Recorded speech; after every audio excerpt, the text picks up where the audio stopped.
महामहिम देशाच्या राष्ट्रपती द्रौपदी मुर्मू मॅडम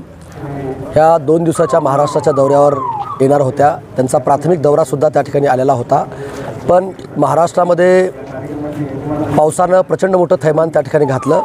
आणि पहिल्यांदा ज्या ठिकाणी ते येणार होत्या त्या पुणे भागामध्ये प्रचंड मोठा महापूर त्या ठिकाणी आलेला होता। त्यानंतर त्या कोल्हापूरला जाणार होत्या। त्या कोल्हापूरमध्ये तर अक्षरशः कोल्हापूर शहर पूर्णपणे पाण्यानं वेढलेलं आहे आणि लोकांना बचाव कार्य प्रशासन त्या ठिकाणी करीत आहे आणि म्हणून मॅडम येणार, मॅडमचा कार्यक्रम होणार आणि सर्व अधिकारी त्याच्यामध्ये व्यस्त त्या ठिकाणी राहतील असा अंदाज महाराष्ट्र शासनाच्या वतीनं आणि राष्ट्रपती भवनानं सुद्धा त्या ठिकाणी त्यांना वाटलं आणि म्हणून त्यांनी सांगितलं की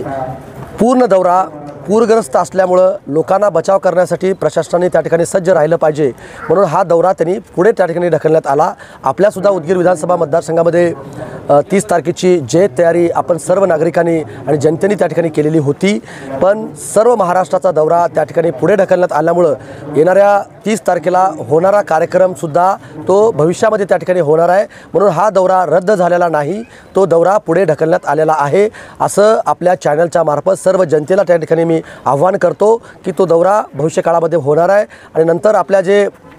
विकास कामं झालेले आहेत ते लवकरात लवकर राज्याच्या प्रमुखांना आपण या ठिकाणी बोलून घेऊन तो सुद्धा लोकार्पण सोहळा आपण लवकरात लवकर त्या ठिकाणी करूया।